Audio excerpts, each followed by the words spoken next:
ચાણસ્મા પત્રકાર એકતા પરિષદનું અધિવેશન ભવ્ય રીતે સંપન્ન, સેવા અને સંકલ્પનો અનોખો સંદેશ.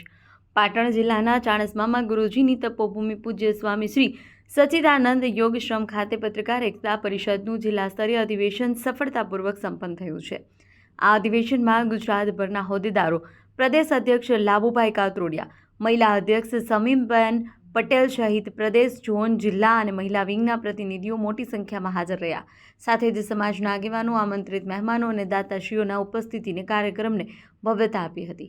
અધિવેશન દરમિયાન પત્રકારોને મહત્વપૂર્ણ સંદેશ આપવામાં આવ્યો હતો કે તેઓ પોતાની જવાબદારી નિષ્ઠાપૂર્વક નિભાવે અને કોઈ કાર્ય ન કરે કે સમાજ સામે માથું ઝુકાવવું પડે. સાથે જ પત્રકારોના પરિવારની સુરક્ષા માટે 10 લાખ રૂપિયાનું અકસ્માત વીમા કવચ 9 પ્રકારના લાભ સાથે જાહેર કરવામાં આવ્યું છે, જેમાંથી તમામ સભ્યોમાં ખુશીનો માહોલ જોવા મળ્યો. આ પ્રસંગે સેવા કાર્યને પણ વિશેષ મહત્વ આપવામાં આવ્યું. ચૈત્રી પૂનમ નિમિત્તે બહુચરાજી જતા પગપાળા યાત્રાળુઓ માટે 3 ઠંડા પાણીના પરબ તેમજ ઠંડા પાણીના સેવા કેમ્પનું આયોજન કરવામાં આવ્યું છે, જેમાં માનવ સેવાનું ઉત્તમ ઉદાહરણ છે. કાર્યક્રમ દરમિયાન નવા સભ્યોનું સ્વાગત, નવી નિમણૂકો અને જૂના સભ્યોની વાપસી જેવી ખુશીઓના પળોની અધિવેશનને વધુ ઉર્જાવાન બનાવી દીધું હતું. આ પ્રસંગે દાતાઓનું સન્માન કરવામાં આવ્યું અને કાર્યક્રમના અંતે સૌએ સાથે મળી ભોજનનો લાભ લીધો.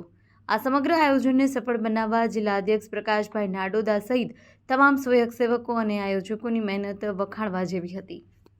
અહેવાલ કમલેશભાઈ. દેશ અને દુનિયાના સમાચાર જોવા માટે અમારી ચેનલ MG લાઈવ ન્યૂઝને સબસ્ક્રાઇબ કરો અને બેલ આઇકોન પર ક્લિક કરો, જેથી રોજે રોજની અપડેટ આપને મળતી રહે. સાથે જ અમારું ફેસબુક અને ઇન્સ્ટાગ્રામ પેજને પણ ફોલો કરો.